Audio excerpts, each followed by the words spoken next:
5분 뚝딱 철학의 김필재입니다. 오늘은 맥스웰 몰츠의 사이코 사이버네틱스에 대해서 이야기를 하겠습니다. 이 책이 나온 지는 거의 한 60년이 되었는데요. 제가 처음 이 책을 읽었을 때가 20대 초반이니까 굉장히 오래전이죠. 당시에 제가 도서관에서 우연히 이 책을 발견하고 굉장히 인상 깊게 읽었는데요. 그래서 그 뒤에 이 책을 복사해서 반복적으로 읽었던 기억이 납니다. 사실 제가 자기계발서를 별로 좋아하지도 않고 거의 읽어본 것도 없습니다. 그럼에도 불구하고 제가 오늘 이 책을 들고 나온 이유는 당시에 제가 이 책으로부터 약간의 위로도 받았고 제 삶에 어느 정도 영향을 미쳤다고 생각을 하기 때문입니다. 제가 이 책을 가지고 있지는 않고요. 당시에 제가 요약을 해놓은 게 있는데 오늘 제가 그걸 다시 정리해서 간단하게 세 꼭지를 이야기를 드릴까 합니다. 그리고 전체 구조를 설명하고 철학과 심리학을 약간 덧칠해 볼 겁니다. 자기계발서에 알레르기가 있으신 분은 오늘 영상은 스킵하셔도 됩니다. 잠시 후 시작하겠습니다.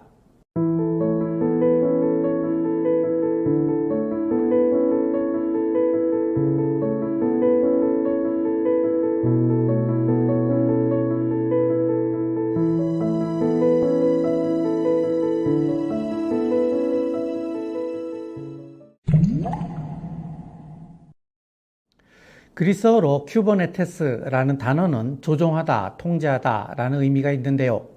여기서 나온 것이 바로 사이버네틱스라는 용어입니다. 사이버네틱스는 스스로를 컨트롤해서 목표에 도달하는 시스템을 말합니다. 사이버네틱스 시스템은 전투기를 떨어뜨리는 미사일 유도 시스템에 적용이 되는데요. 미사일이 전투기를 포착하면 목표물을 쫓아가서 떨어뜨리죠. 그런데 전투기의 궤도가 수시로 바뀔 수 있기 때문에 미사일은 직선으로 날아가는 것이 아니라 방향을 고정하면서 지그재그로 목표물을 향해서 날아갑니다.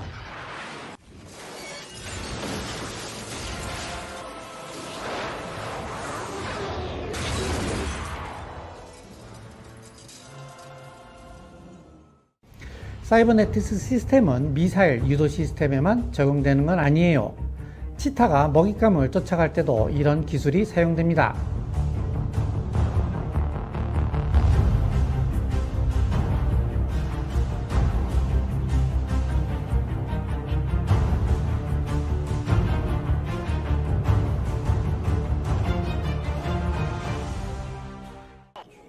외야수가 공을 잡을 때도 마찬가지입니다.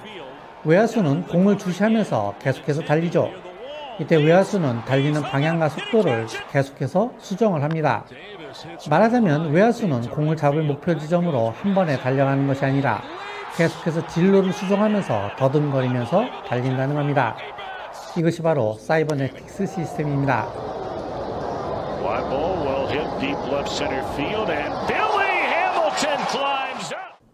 그런데 이러한 사이버네틱스 시스템은 단지 운동에만 적용되는 기술은 아닙니다. 인간의 정신활동에서도 사이버네틱스 시스템이 동작을 합니다. 우리에게 어떤 목표가 주어지면 우리도 그 목표를 잡기 위해서 어떤 정신적인 활동을 하죠.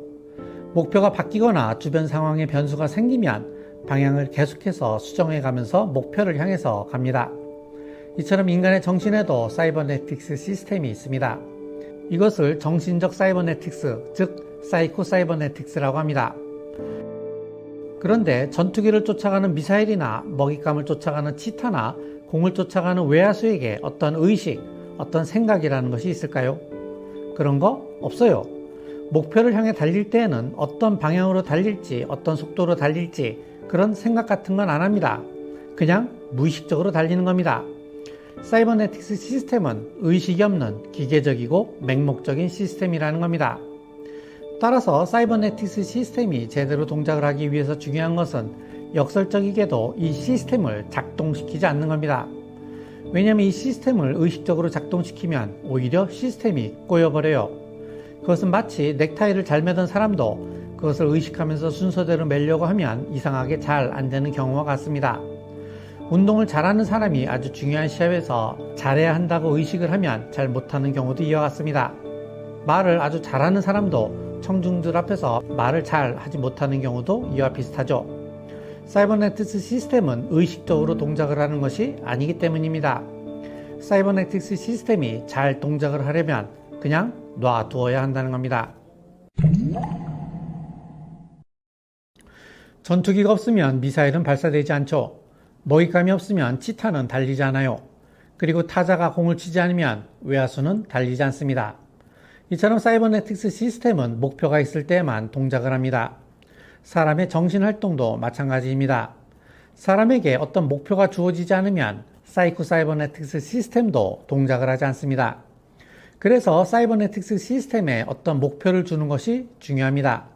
이때 그 목표는 구체적이면 구체적일수록 좋아요.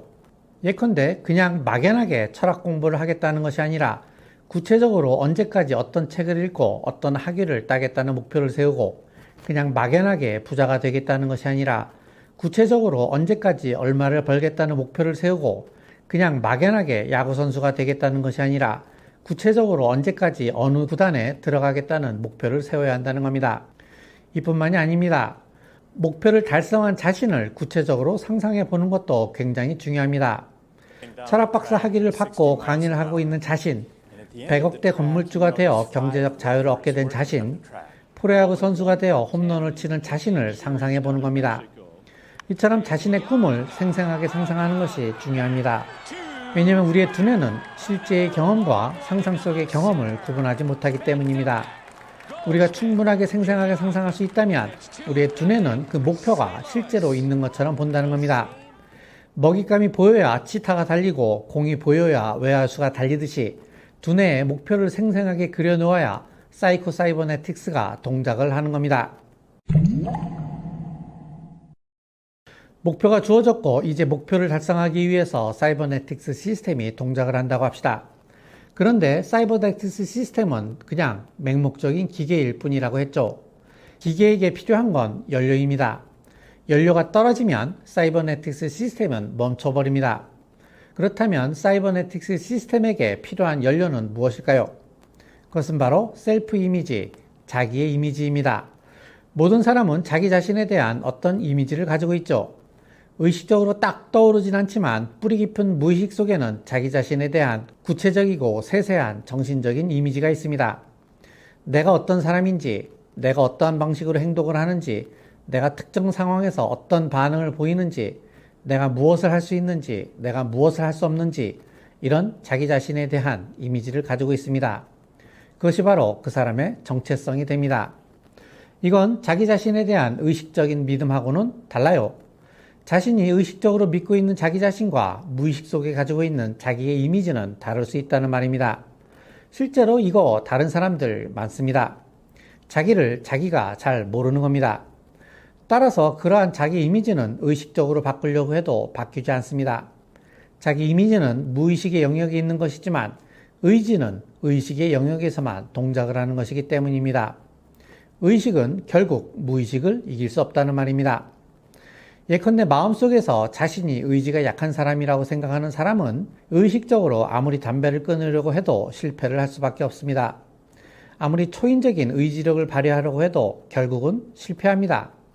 자신이 정직하지 못한 사람이라는 자기 이미지를 가지고 있는 사람은 의식적으로 아무리 정직해지려고 해도 결국은 실패합니다.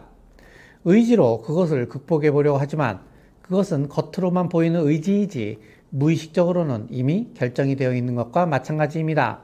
그래서 진짜로 자신을 변화시키기 위해서는 자기 이미지를 바꿔야 합니다.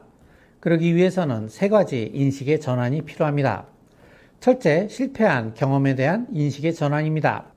우리는 살면서 무언가를 하면서 성공한 경험도 있고 실패한 경험도 있습니다. 성공한 경험이 많다면 자신에 대해서 긍정적인 이미지를 가질 것이고 실패한 경험이 많다면 자기 자신에 대해서 부정적인 이미지를 가지게 될 가능성이 클 겁니다. 그런데 사람이 살면서 실패는 필연적으로 경험할 수밖에 없는 것이며 그러한 경험을 통해서 훈련과 학습을 하게 된다는 점을 인정할 때 실패의 경험이 자기 자신에 대한 부정적인 이미지로 연결되지 않습니다. 오히려 그러한 경험을 통해서 자신의 결점과 약점을 파악할 수 있다는 점에서 유용한 경험이라고 할 수 있습니다.